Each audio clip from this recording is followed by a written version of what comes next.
Hello there, my very good friends. On today's wrestling news, grown woman runs away from toy doll. The WWE draft is returning. A big Hell in a Cell stipulation has been announced. And potential spoilers regarding the Usos and Roman Reigns at SummerSlam. I'm Adam Wilborn.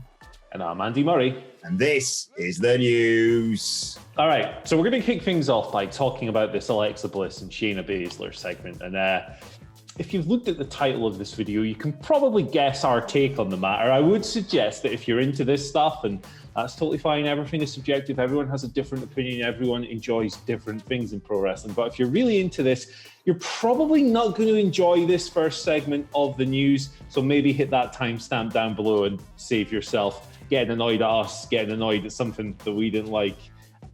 Let's just kick into it. Right, the closing of this week's episode of Monday Night Raw, it was Shayna Baszler visiting Alexa Bliss in Alexa's playground. And you know, back in April, Nick Khan, who is the rising power within WWE, was on the Colin Cowherd podcast. And on that podcast, he said, "We don't consider WWE a wrestling company. In fact, we don't even use that term around here." Now, this is nothing new. Vince McMahon has been saying it for decades and decades. He's tried to differentiate sports entertainment from old-timey wrestling for decades. But when you say things like WWE doesn't feel like a wrestling company anymore, is this wrestling or is it content? What the heck is going on? People often sneer at you and go, "What are you talking about? There's a ring, there's fights. Of course it's wrestling." Well, I think it's time we started listening to Vince McMahon and Nick Khan, because this stuff had nothing to do with professional wrestling. I won't do a complete play-by-play of the whole thing. Really, you should watch it yourself, because personally, I think this is a historically bad WWE segment. Shayna Baszler and Alexa Bliss meet in the playground. Of course, Lily is the focus of it. Alexa basically says, "Hey, you can be our friend," because she's a 29-year-old infant, if you apologize to Lily. Shayna Baszler doesn't really apologize to Lily. They brawl a bit. Shayna tries to kill Lily by stomping on it. And that's when things get really stupid. There's fiend magic, there's explosions, there's Shayna Baszler who runs out of the ring, terrified of the possessed doll, possessed by this adult baby. She runs and barricades herself in a locker room, puts a sofa against the door so that, a doll can't get in? But hey, guess what, guys? The doll can apparently teleport. She sees a reflection of it in the mirror. Shayna freaks out, kicks the mirror, shatters it into a million pieces, screams, "It's not real," all of this stuff. Raw comes to a close. Shayna Baszler, by the way, who at one point in the not-so-distant future was a genuine contender for baddest woman.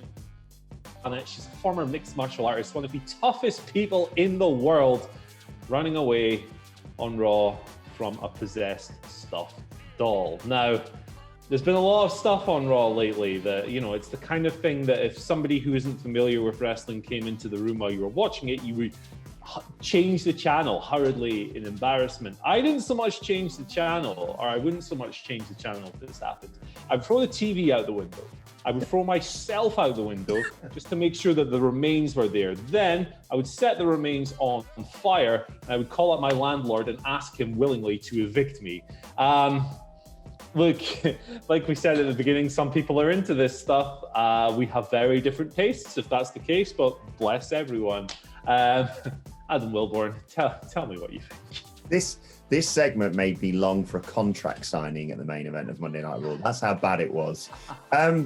Look, I for those hoping for like broken Wilborn here, I really hate to disappoint you, but I was just flabbergasted more than angry about this. Like you say, Andy, she's got like 500 plus combined days as NXT Women's Champion, one of the most dominant people in that organization. Talk about her MMA record. She has fought two of the most terrifying women on the planet in Chris Cyborg and Amanda Nunes.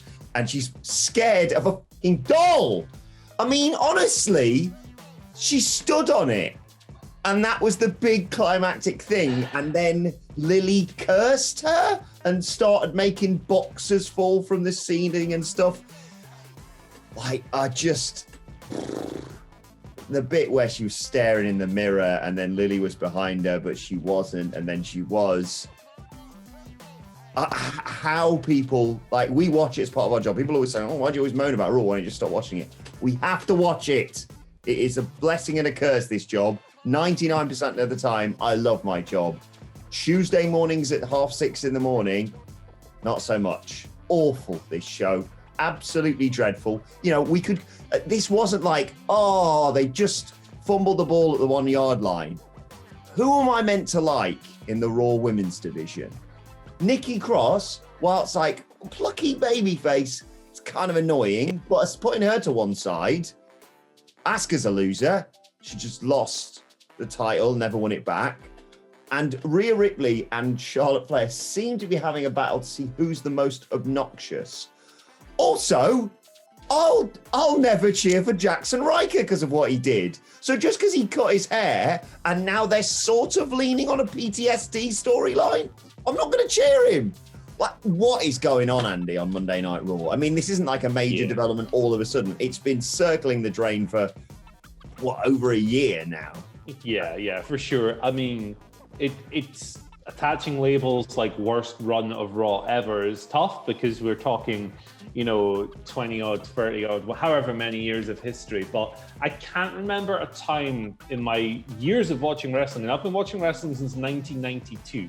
I cannot remember a time a show has ever felt so creatively bankrupt than this one. You have the worst tropes in the company just across the board. You've got the dislikable baby faces, like you say. You've got Cedric Alexander, who you'd think was maybe coming out of this Shelton Benjamin split with some kind of push. No, he looks like a doofus every week. You've got Ricochet and Humberto Carrillo, who are two of the other most dislikable baby faces on the planet at the moment.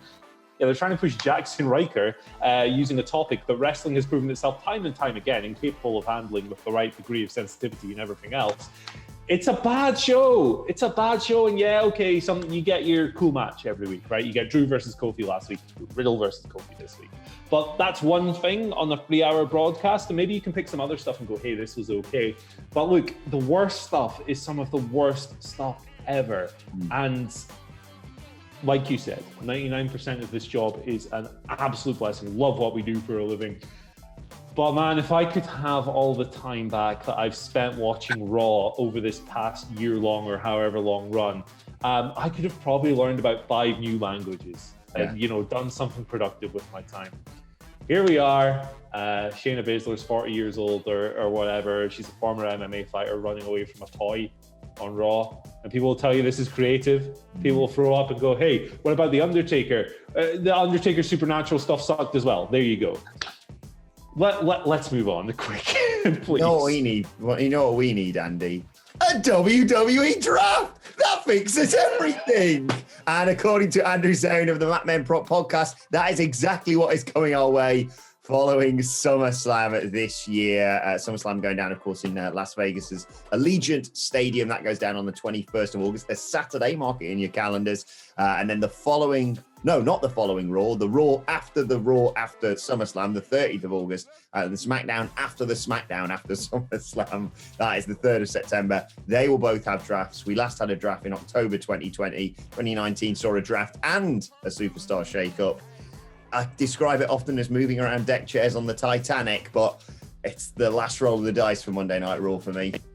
Yeah, it's exactly what it is. And, there's always a bit of enthusiasm going into these things. A big reshuffle, it'll be fresh, it'll be new and exciting. And maybe it is for like a week or two, and then it's the same. So, when this news broke last night, straight away I had the same thought as you. Oh yeah, this is totally going to solve every problem in the company. And that's about the depth of my analysis on it. I'm sure it'll be a fun show on the night. Hopefully they get the Fox robots or whatever they were, get those things back. Stephanie will be there doing draws and drafts and all that stuff. Just hopefully they draft this Alexa Bliss character to the Shadow Realm or something, because that's the only use for it. Right, Hell in a Cell 2021. I'm not going to rattle on about this for ages, but the stipulation for Drew McIntyre versus Bobby Lashley, it's Hell in a Cell, titular stipulation. And if Drew loses, he cannot challenge for the title again while Bobby is champion. This was confirmed last night. They had the contract signing segment. It didn't get handsy, as these things usually do. But by the end of it, Drew was so riled up, he took his big cartoon sword and smash the table in half, because nothing on Raw can be realistic or believable. Everything has to be a cartoon character. The Scottish guy has to wear a kilt, carry a claymore, have a license for hunting wild haggis, play bagpipes on the way to the ring, and enjoy a post-match tipple of whiskey accompanied by Walker's shortbread. That's how it has to be in this company. I think I'm broken Andy Murray today, Wilborn. Save me, please. You missed the references to Robert the Bruce, which he actually used last night. You know what? To be fair, give Raw its due. They had a battle royal, and this was okay, I guess. Like, it needed to be Hell in a Cell. You needed to step up this match. They've done it time and time again, obviously, over the last few months. And yeah, the definitive nature of you can never challenge for the title again. What's I'm champion? Good. I mean, I think Drew's probably going to win, and that's certainly probably convinced me even more so having heard that. But yeah, fine. 6 out of 10. Yeah. Good. Cool. We talk about the good brand. Let's talk about SmackDown, because it's just sensational what's going on with Roman Reigns and the Usos. How you can have the same groups of people making the two shows is baffling. I mean, you know, some parts of SmackDown aren't great, but I haven't seen them put a foot wrong with Roman and the Usos for months now. And according to WrestlingNews.co's Paul Davis, big plans for them as we head towards SummerSlam.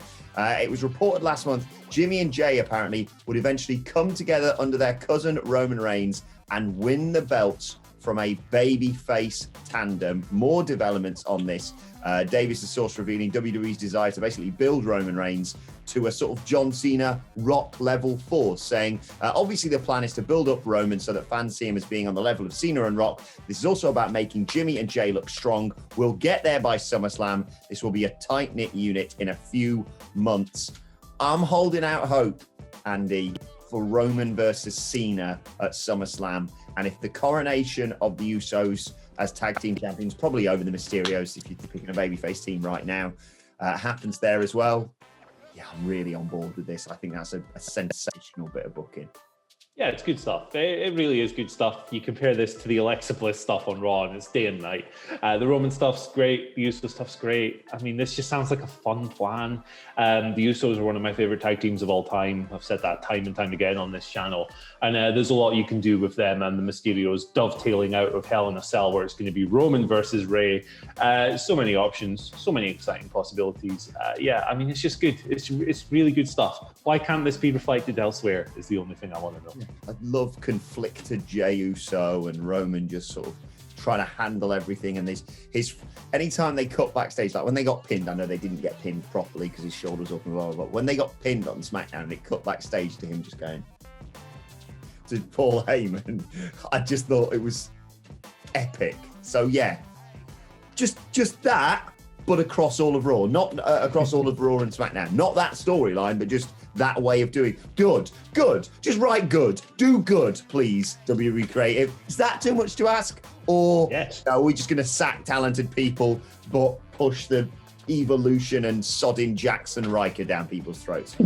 Let's move on. Twitter questions at WhatCulture WWE, of course. John Barker starts us off today.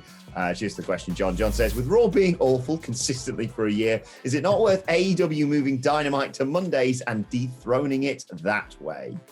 I definitely see the logic in that, but for me, no. I don't think that would be a good move for AEW at this stage. Like, the promotion size is still dwarfed by WWE. I think that if you put Dynamite on Monday nights, rather than taking viewers away from Raw, Raw's gonna take viewers away from it. It's a big clash. You've seen it on Friday nights at the moment with the preemption and everything else. For me, AEW needs to stay where it is, build up on its own, and let the other side worry about any counter programming or whatever the heck else they want to do.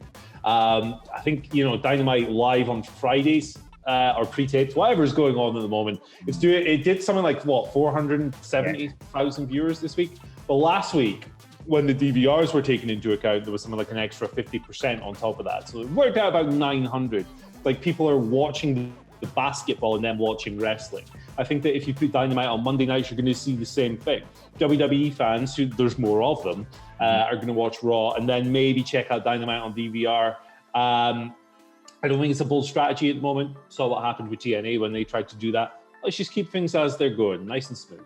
Yes, exactly. Especially off the back of that Friday night rating, I would stay exactly where they are on Wednesday nights for now. Don't chase the competition, chase the dream.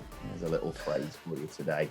Dustin Sensenay gives us our second question of the day. Dustin says, "Hey, y'all." He says, Southern drawl optional. So obviously, You're going to do it. "Hey, y'all. With Raw and SmackDown finally touring again in July, will NXT be joining them or stay in Florida?" Oh my God, AJ Styles, is that you? So there was actually a report on this in the Wrestling Observer newsletter last week from Dave Meltzer stating that NXT talents have been informed, touring July, we're going to go back to live shows. However, it looks very much like it's just going to be the Florida loop for now. 200 to 400 seater venues, I believe, was quoted, just kind of like what they were doing before. However, once things open up wider across the country and restrictions are lifted, I wouldn't be surprised if they went national as well. Exactly what I was thinking. I was going to say. Question is, Andy, what was NXT doing before? So yeah, that's exactly what I anticipated. Also, include NXT in the draft, just for God's sake, please, because they need mixing as much as Raw and SmackDown. Jake King gives us our final question today. Thanks for this, Jake. Jake says, with wrestlers like Braun Strowman and Murphy out of the company, if 2010 TNA was still a thing, what name do you think you'd give them? Personally, I like Braun Strongman. Oh, I'm not sure. That's a bit too close, that, Jake. What do you reckon, Andy? Yeah, Braun with a W, large boy, or something like that. Oh man, there's all kinds of possibilities you can come out with. Aleister Black could be Alan White, I guess. Who else has been released that we can TNA size? I had Bloody Mikey for Buddy Murphy, and I'll go with Emerald Ruckus instead of Ruby Riot. Oh wow! Okay, cool. I was going to say suggestions for Lana in the comments, but let's just... Alan.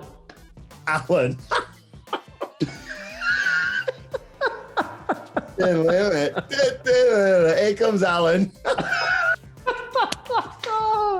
Anyway, let's move on to today's Anfani, and thank you to Connor for pointing this out. We posted a few days ago. 10 things WWE want you to forget about Braun Strowman. Andy, have you seen this? It's so... I have. Picture of Braun Strowman there with his tongue out, and it just fits perfectly into how to make perfect funnel cakes. So there we go. Cooking with released WWE wrestlers coming to WhatCulture very soon, apparently. Oh, Hey, I tell you if you could cook with one wrestler, I know the answer to this, but I'm going to ask it anyway. Who would you cook with, Andy? It's obviously my close personal friend, the Butcher. I mean, you've seen that guy's technique chopping up the meat before they had that match for the Young Bucks. It's impeccable. Who else are you going to cook with, man? Come Also, on. hasn't Gangrel got a series of like spices too, or something, or like stuff sauces maybe? Maybe he does. Banging and banging, baby. Let's get him cooking on the channel. Let us know what cookery shows you like to see us. We need something to cheer us up today, the day after. Help us. Let us know the cookery shows you like to see us do in the comment section below. Apologies for today. And don't forget to like, share, and subscribe. And subscribe to WhatCulture Wrestling on either iTunes, Spotify, or wherever you get your podcast from for daily wrestling podcasts. I've got to ask the Dudley boys what they thought of Shayna Baszler versus a doll later. So good luck to me. You can let us know your thoughts and Twitter questions as well, of course, on Twitter at WhatCultureWWE. Watch there, follow both of us. You can follow Andy Murray at... Andy H. Murray. The H stands for... I'm very tired. Wake up early for this. 4 a.m. Follow me at Adam Wilborn. Follow us all at WhatCultureWWE. But for now, my thanks to Andy Murray. Thank you for joining us. And we'll see you soon. Maybe.